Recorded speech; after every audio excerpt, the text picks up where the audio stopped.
jenis arbitrasi ada arbitrasi ad hoc dan arbitrasi institusional. Arbitrasi ad hoc yaitu arbitrasi yang dibentuk khusus untuk menyelesaikan dan memutuskan sengketa tertentu. Arbitrasi ini bersifat insidental dan jangka waktunya tertentu sampai sengketa ini diputus. Ya, jadi ad hoc itu insidental ya. Sedangkan arbitrasi institusional merupakan lembaga atau badan arbitrasi yang bersifat permanen. Arbitrasi ini disediakan oleh organisasi tertentu dan sengaja didirikan untuk menampung sengketa yang timbul dari kontrak atau perjanjian. Kelebihan penyelesaian sengketa melalui litigasi.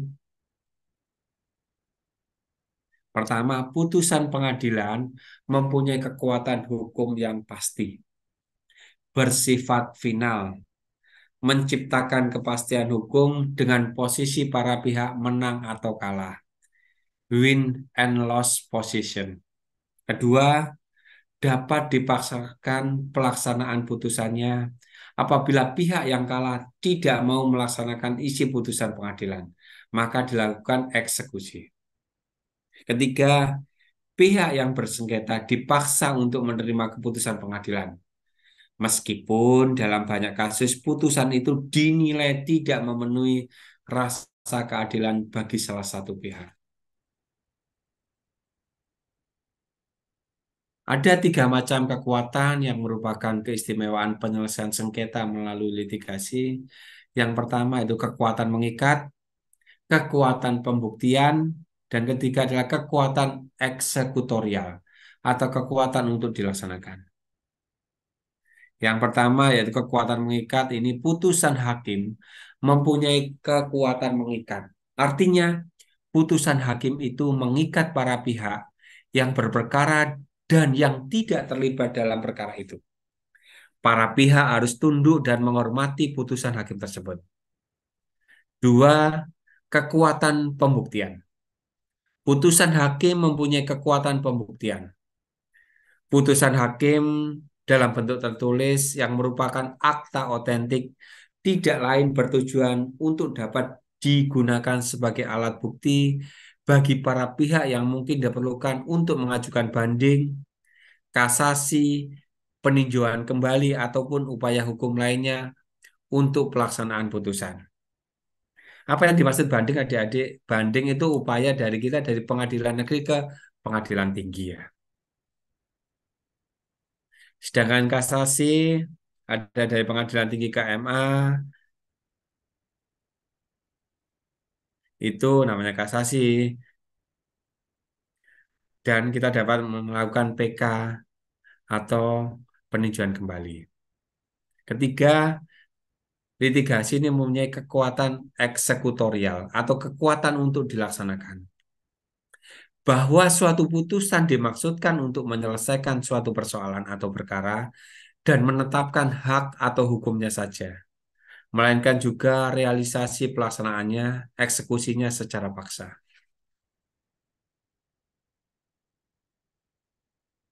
Dikarenakan putusan yang bersifat win-lose atau menang kalah, penyelesaian sengketa melalui pengadilan rentan pula menimbulkan rasa permusuhan.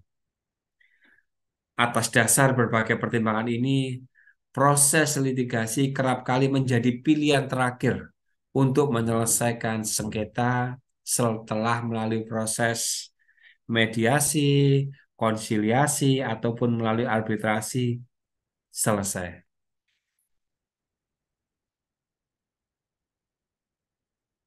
Kelebihan penyelesaian sengketa melalui jalur non-litigasi. Yang pertama, penyelesaian sengketa non-litigasi adalah proses penyelesaian sengketa melalui cara-cara di luar pengadilan yang menghasilkan kesepakatan yang bersifat win-win solution. Kedua, kelebihan proses non-litigasi ini adalah sifat kerahasiaannya karena proses persidangan dan hasil keputusannya yang tidak dipublikasikan. Jadi tidak dipublish ya, yang untuk proses non litigasi ini. Adik-adik, masalah masing-masing penyelesaian sengketa, baik non-litigasi maupun litigasi, memiliki karakteristik yang berbeda-beda. Hal tersebut dapat disesuaikan oleh para pihak dengan memilih lembaga penyelesaian sengketa yang paling efektif dalam menyelesaikan sengketa dan menguntungkan bagi para pihak.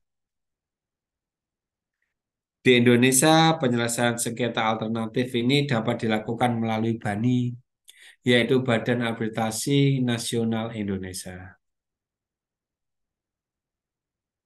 Di pasal 6 Undang-Undang Arbitrasi menyebutkan pertama, sengketa atau beda pendapat perdata dapat diselesaikan oleh para pihak melalui alternatif penyelesaian sengketa yang didasarkan pada etikat baik dengan mengenyampingkan penyelesaian secara litigasi di pengadilan negeri. Yang pertama.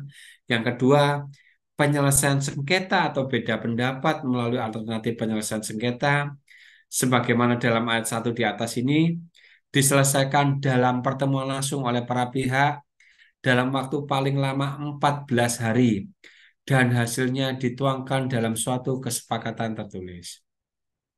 Ketiga, dalam hal sengketa atau beda pendapat, sebagaimana dimaksud dalam ayat 2 tidak dapat diselesaikan, maka atas kesepakatan tertulis para pihak, sengketa atau beda pendapat diselesaikan melalui seseorang atau lebih penasihat ahli maupun melalui seorang mediator.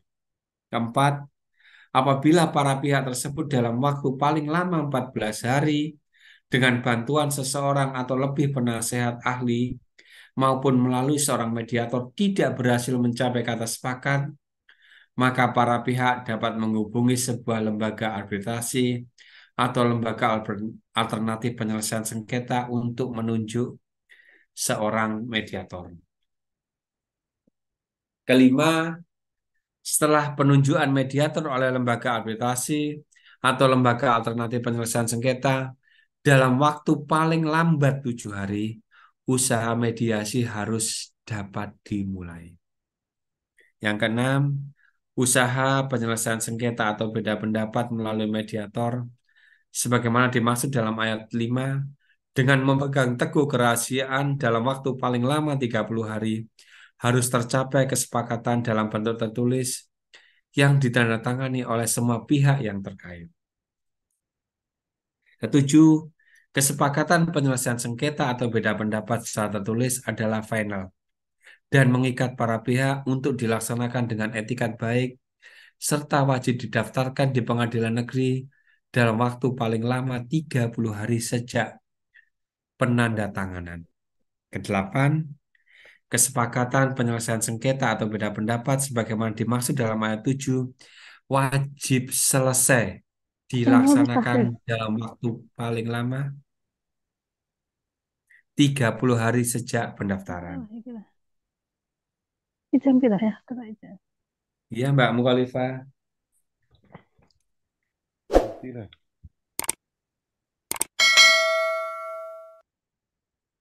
9. Apabila usaha perdamaian sebagaimana dimaksud dalam ayat 1 sampai dengan ayat 6 tidak tercapai, maka para pihak berdasarkan kesepakatan secara tertulis dapat mengajukan usaha penyelesaiannya melalui lembaga arbitrasi atau arbitrasi ad hoc. Salah satu cara penyelesaian sengketa yang banyak dilakukan terkait dengan kepemilikan nama domain melalui arbitrasi.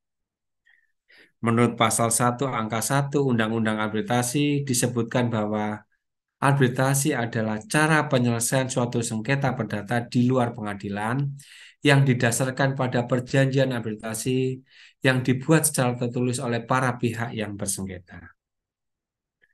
Perjanjian arbitrasi sesuai ketentuan pasal 1 angka 3 Undang-Undang Arbitrasi merupakan suatu kesepakatan berupa klausula arbitrasi yang tercantum dalam suatu perjanjian tertulis yang dibuat para pihak sebelum timbul sengketa. Factum de compromitendo atau suatu perjanjian arbitrasi tersendiri yang dibuat para pihak setelah timbul sengketa berupa akta kompromis. Perjanjian tertulis adalah segala tulisan yang dibuat dalam huruf besar atau kecil. Dalam hal ini tidak hanya dokumen yang ditulis atau dicetak di atas kertas, namun termasuk dokumen-dokumen yang dibuat dan atau dikirimkan secara elektronik, termasuk perjanjian yang disepakati oleh para pihak pada transaksi elektronik melalui media internet.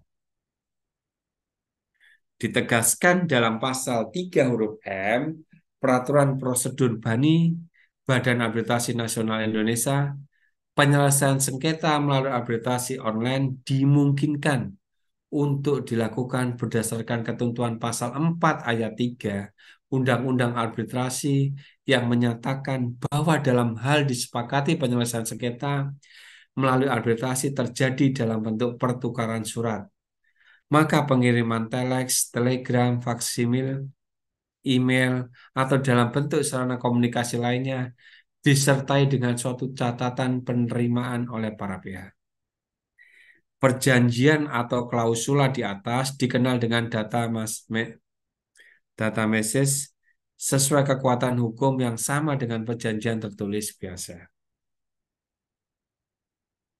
Di pasal 5 ayat 1 dan ayat 2, Undang-Undang ITE menegaskan bahwa informasi elektronik dan atau data elektronik dan atau hasil cetaknya merupakan alat bukti yang sah, serta merupakan perluasan dari alat bukti yang sah sesuai dengan hukum acara yang berlaku di Indonesia.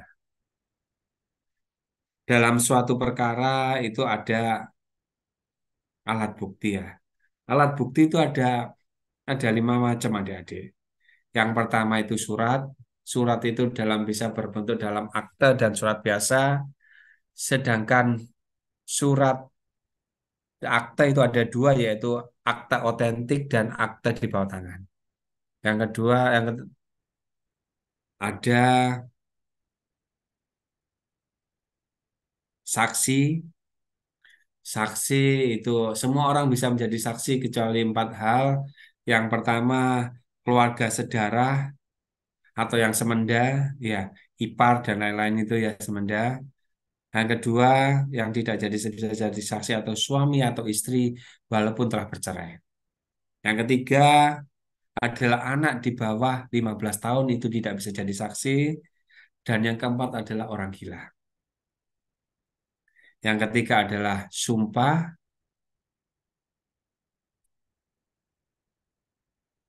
Yang keempat adalah persangkaan. Persangkaan itu dapat berupa persangkaan menurut undang-undang dan persangkaan menurut kenyataan atau fakta. Dan yang kelima adalah pengakuan. Sesuatu tidak dapat dipidanakan apabila sesuatu dapat dipidanakan minimal ada 2 alat bukti. Dan saksi itu minimal 2 ya adik-adik ya. Ulus testis, nulus testis ya. Satu saksi itu bukan saksi. Baik, saya lanjutkan. Suatu arbitrasi dianggap bersifat internasional atau dianggap sebagai arbitrasi asing apabila terdapat keadaan-keadaan sebagai berikut. Pertama, apabila para pihak membuat klausul arbitrasi atau perjanjian arbitrasi pada saat pembuatan perjanjian perdagangannya mempunyai tempat usaha di beberapa negara yang berbeda.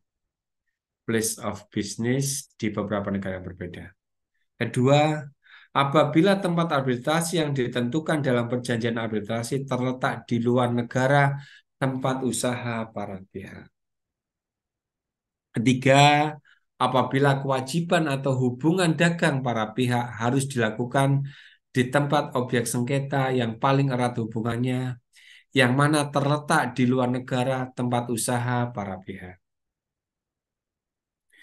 Di pasal 66 mengatur bahwa putusan arbitrasi asing hanya diakui serta dapat dilaksanakan di wilayah hukum Republik Indonesia apabila memenuhi syarat-syarat sebagai berikut. Pertama, putusan arbitrasi internasional dijatuhkan oleh arbiter atau majelis arbitrasi di suatu negara yang dengan negara Indonesia terikat pada perjanjian, baik secara bilateral maupun multilateral, mengenai pengakuan dan pelaksanaan putusan arbitrasi internasional. Kedua, putusan arbitrasi internasional sebagaimana dimaksud dalam huruf A terbatas pada putusan yang menurut ketentuan hukum perdagangan. Ketiga, putusan arbitrasi internasional sebagaimana dimaksud dalam huruf A hanya dapat dilaksanakan di Indonesia, terbatas pada putusan yang tidak bertentangan dengan ketertiban umum. Yang keempat, putusan arbitrasi internasional sebagaimana dimaksud dalam huruf A yang menyangkut negara Republik Indonesia sebagai salah satu pihak dalam sengketa hanya dapat dilaksanakan setelah memperoleh eksekutur dari Mahkamah Agung Republik Indonesia yang selanjutnya dilimpahkan kepada Pengadilan Negeri Jakarta Pusat. Jadi yang mengeksekusi tetap Pengadilan Negeri ya. Tapi kalau sudah MA itu adalah Pengadilan Negeri Jakarta Pusat. Penyelesaian sengketa bisnis kebanyakan dilaksanakan menggunakan cara litigasi atau penyelesaian sengketa melalui proses persidangan. Penyelesaian sengketa tersebut diawali dengan pengajuan gugatan kepada pengadilan negeri dan diakhiri dengan putusan hakim. Namun, di samping penyelesaian sengketa melalui proses litigasi, terdapat pula penyelesaian sengketa melalui non-litigasi. Seperti yang kita bahas sebelumnya tadi, adik-adik. Terima kasih. Barakallahu fikum.